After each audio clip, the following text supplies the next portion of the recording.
Bullying is when a bully repeatedly harasses or physically harms another person who cannot easily defend him or herself. It involves a power imbalance between the bully and victim or target, because sometimes a bully can be physically stronger or intimidating in some way. Bullying can be physical, such as hitting, or it can be verbal, such as name-calling, or relational, such as destroying a relationship between friends. Today, I'm going to be talking to Holocaust survivors about bullying that they've experienced. So I'm going to talk first about the pyramid of hate so you can see the connection between bullying and genocide. So with the pyramid of hate, you can see that on the bottom it starts with bias, and then it goes the whole way up to the top with genocide. So let's talk a little bit about each level, starting at the bottom with bias. This includes things such as stereotyping, making insensitive remarks, and seeking out like-minded people. So when you do this, then it becomes the norm because the like-minded people are agreeing with you. Individual acts of prejudice is the next level, and this is bullying, name-calling, and dehumanization. And with dehumanization, this is when you think of the other person as being less than you. So then it makes it easier to treat them not as well because you don't even think of them as being the same as you. And the next level is discrimination. And this involves segregation. With segregation, you're actually not even being around certain people. And this can involve segregation where you work, go to school, and where you live. And the next level is bias-motivated violence. And this involves threats or terrorism. And in this level, someone actually can hurt someone else. And then the very top and final level is genocide. And this is the act or intent to deliberately and systematically annihilate an entire people. So you can see how in some cases bullying can lead to violence. So think of school shootings because of bullying, and maybe even fights as shootings because of bullying violence.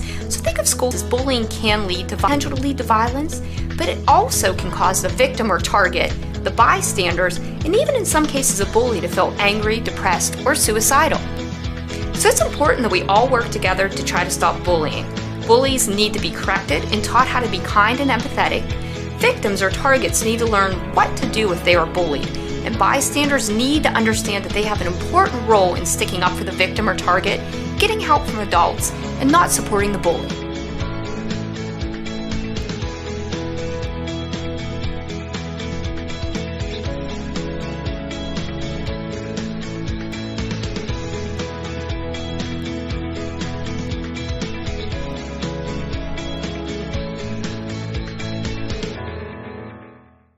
Can begin. Okay, my name is Shulmait Bastacky. I'm a hidden child Holocaust survivor, and I'm very pleased to take part in this project. You probably will want to know a little bit of my story.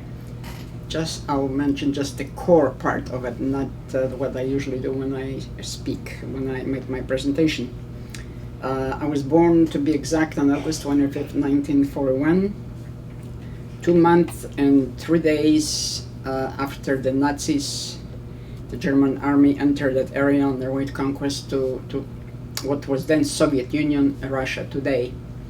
I was born in the city of, it depends which ethnic group you talk to. Today it's called Vilnius, it's spelled V-I-L-N-U-S, which is capital of Lithuania.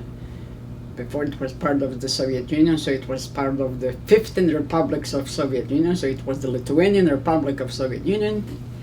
But the western part of that part at one time was under Polish control. There's whole history. I won't go into that part right now. But this is what happened at this particular time. There's in other places. They created ghettos, Ghetto 1, Ghetto 2. And at a certain point, the ghetto was liquidated. And most of the Jewish community of Vilna, I will use the Jewish term, close to 70,000 were simply slaughtered, execution, murder style, by those special police squads. They were called in German Einsatzgruppen. Their job was nothing else but simply annihilate Jews of the area and other parts of Eastern Europe, but I won't go into that part, with collaboration of some of the Lithuanians, unfortunately. So my story was told to me when I was 12 years old, growing up in Poland. And this is what happened at a certain point. I don't know exactly because I was born during the time, so I cannot possibly remember that. part. I was taken by my parents. I don't know who. My parents are deceased now, so there are some parts they chose not to tell me to cause, I guess, less pain to themselves and perhaps to me too. And I had to accept that. I was taken to somebody's house, to a basement and cellar, and it was a Polish Roman Catholic nun who saved my life. I was there for almost more than 3 years, locked up in this basement cellar. Usually we think of basements and cellars in this country. People do laundry or some sleeping quarters, kids have a pajamas parties, or in some more beautiful homes people have parties, Christmas parties or what have you. But in those days, cellars were used as a storage area for the produce from the country, because not too many people had a refrigerator, basically milk, cheeses, eggs, those kind of things. It was simply a very damp, dark, closed area. Like now we're here sitting in this room. It's a closed room, but there's a light here. And God forbids any emergency, I will be taken out very fast from this room if anything happens, but it's a bright room. But in that particular time, it was simply almost total darkness, not seeing any light, not seeing skies, not hearing any minimal sound of life itself, such barking dogs, cars going by, people moving, seeing people, just simply lack of any visual and emotional stimulation. I was totally deprived of that, deprived of very basic nourishment that any infant or a toddler needs to be alive. A very basic amount of food. I'm not talking about any luxuries that children have in this country. So it was lack of stimulation of anything. So it was just the nun who gave some sort of human touch that any born being needs for emotional, psychological security to develop as an infant, as a toddler, as a young adult, then as an adult. So under those conditions, this is how I spent my first few years of my life, because according to this guy Hitler and company, because I was born Jewish, I was not supposed to be born, not supposed to be alive, and I would have been among those perhaps 1.5 million children who were annihilated, murdered. Excuse me, I'm getting a bit emotional. During that time.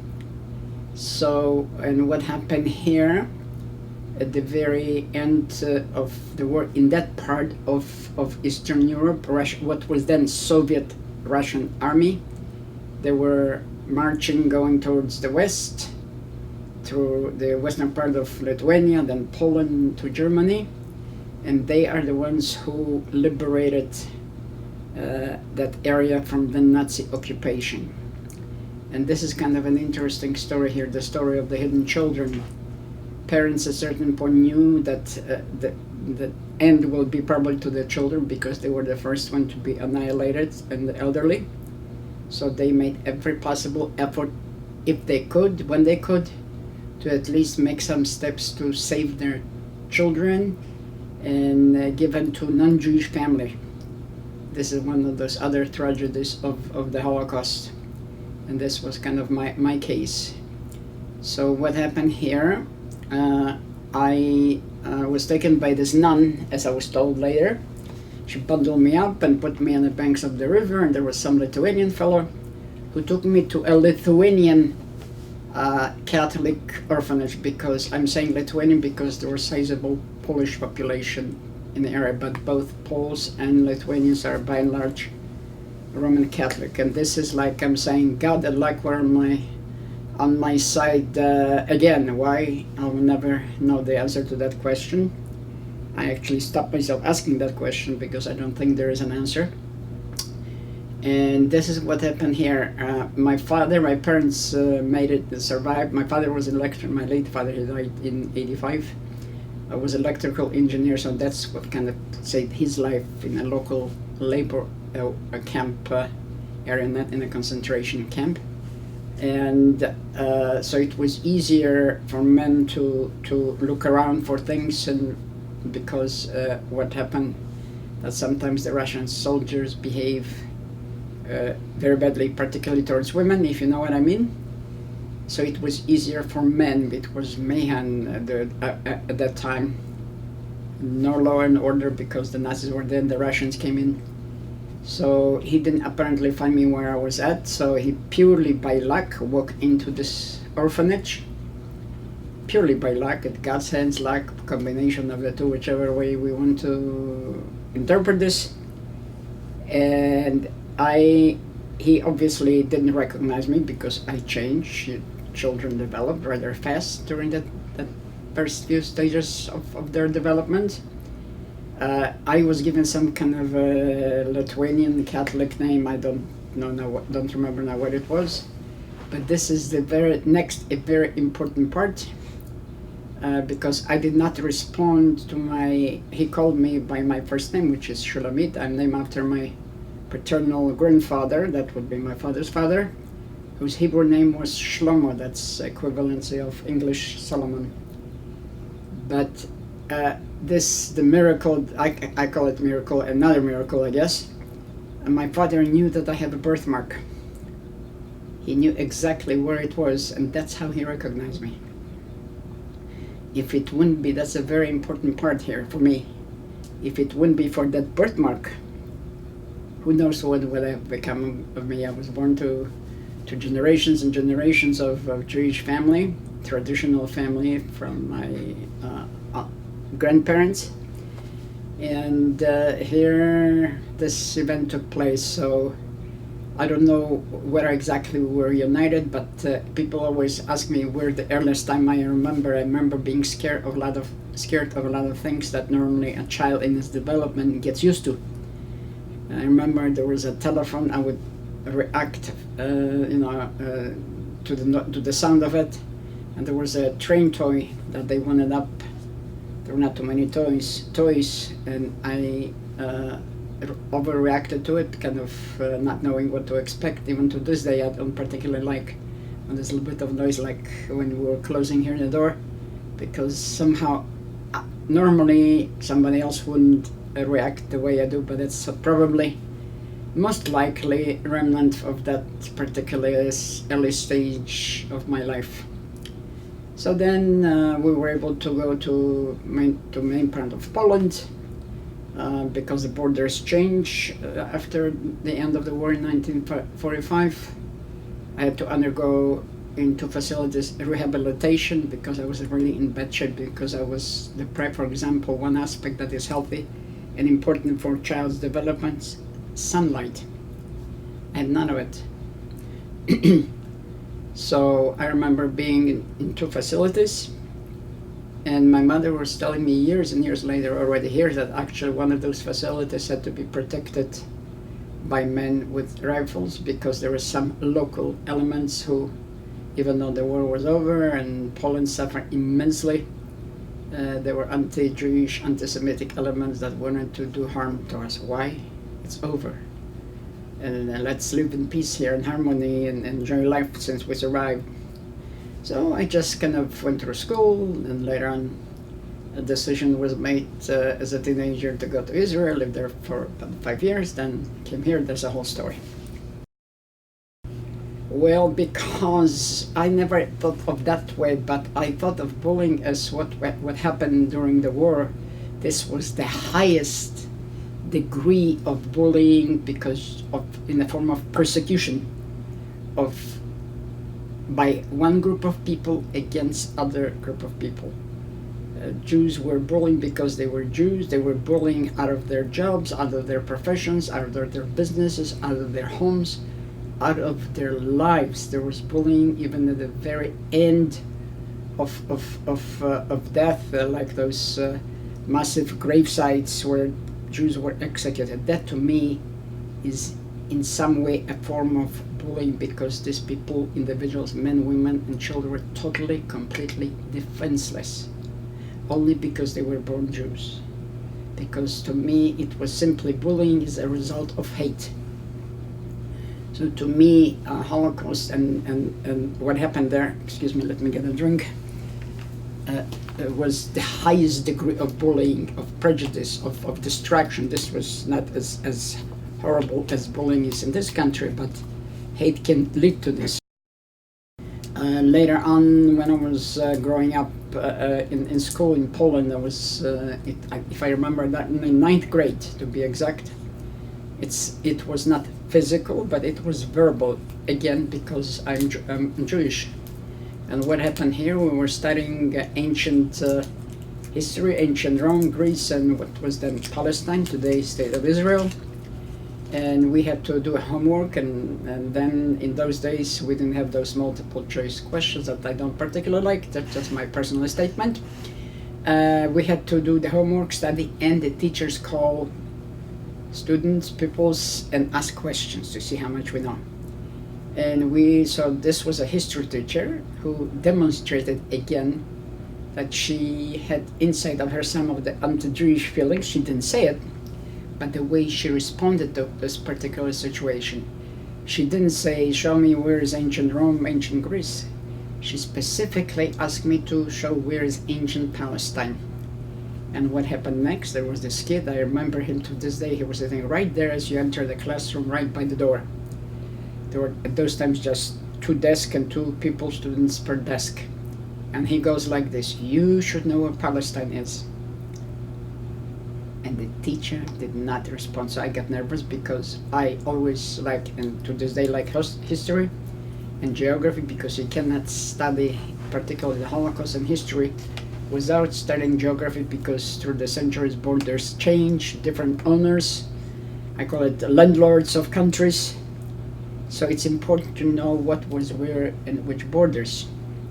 And then another instance happened in a class where, like here you have English, so it was Poland, so it's Polish. There was another incident, and this particular teacher responded, and she said, this is not going to happen in my classroom. 2 examples of 2 teachers who responded differently. Other was also a form of, this was not physical, but it was verbal. And sometimes verbal can be even more hurtful than the physical, as best as it is.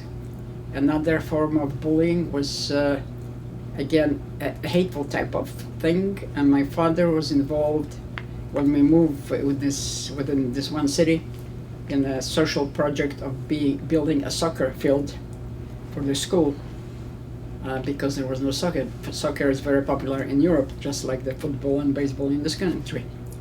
So when the project was done, they were sitting there in the auditorium of that school and honoring all those who were involved. My father was a small, tiny little businessman, and I was sitting right in the back, and there was this student of university, Polytechnic Institute, sort of like a technical institute, equivalent of it.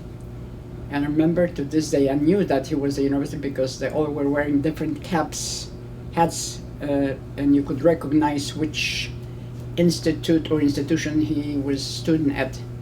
And I remember this to this day when he said, what is this Jew doing over there? So that's kind of bullying on an adult level, only because my father was Jewish. He wanted to make a difference. He gave up some of his time from his business because he understood that children like everywhere like sports. So in Poland it's soccer game. They call it football, but that football is not the American football. It's a very different one. And then I had experienced some of it only once, again, this bullying on religious basis. I was learning English when I came to this country. Just a few days ago, it was exactly 52 years since I discovered America. Maybe America discovered me, or both. I'm just being a little bit silly here. And we were learning English because I didn't speak any word. Yes, no, okay, that was it.